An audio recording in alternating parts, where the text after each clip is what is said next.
Hello everyone. आज हम लोग बात करने वाले हैं ऑर्डर 1 रूल 3 की, जो डील करता है ज्वाइंडर ऑफ डिफेंडेंट।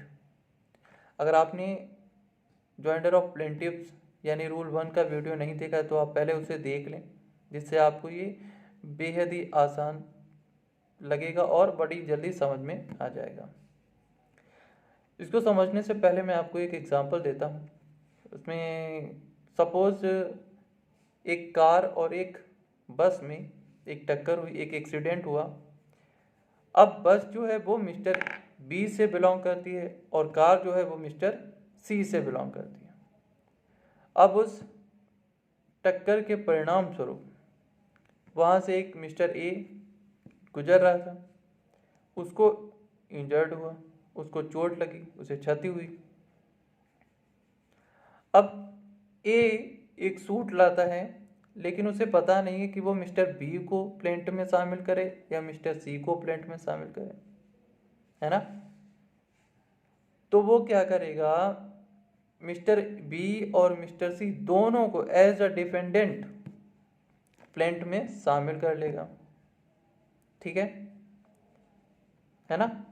अगर वो मिस्टर बी के खिलाफ सेपरेट सूट लाए, मिस्टर सी के खिलाफ सेपरेट सूट लाए, तो कॉमन क्वेश्चन तो वही होंगे कि एक्सीडेंट के परिणाम स्वरूप उसे इंजर्ड हुआ, मतलब मिस्टर ए इंजर्ड हुआ और उसे वो डैमेज चाहिए, जो भी उसे इंजर्ड के परिणाम स्वरूप उसे जो भी क्षति हुई है तो वो उसे चाहिए, है ना। अगर सेपरेट सूट लाएगा तो क्या होगा, common question of fact and law same होंगे। और यही चीज ऑर्डर 1 ऑर्डर 1 रूल 3 दोनों क्या कर रहे हैं, रोकना चाहते हैं। क्या रोकना चाहते हैं, मल्टीप्लिसिटी ऑफ द सूट, वादों की अधिकता को रोकना चाहते हैं। तो क्यों ना हम सेपरेट सूट लाने के बजाय बी और सी को एक ही सूट में एज अ डिफेंडेंट शामिल कर लें, है ना।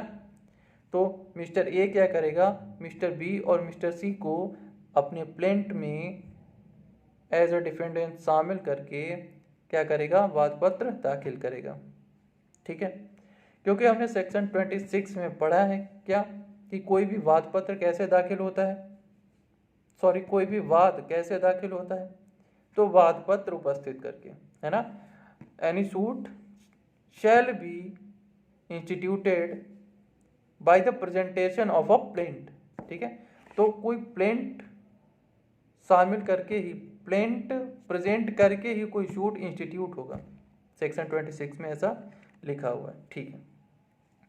अब आ जाइए वापस, तो कहते हैं अब हम लोग इसको वेयर की लैंग्वेज में पढ़ते हैं। कहता है ऑर्डर 1 रूल 3 कहता है all persons may be joint in one suit as defendant where, जहां any right to relief in respect of और arising out of the same act or transaction or series of act or transactions is alleged to exist against such persons whether jointly, severally or in the alternative and अब यहाँ पर भी वही condition लागू होगी जो हमने ऑर्डर 1 रूल 1 में बोली थी।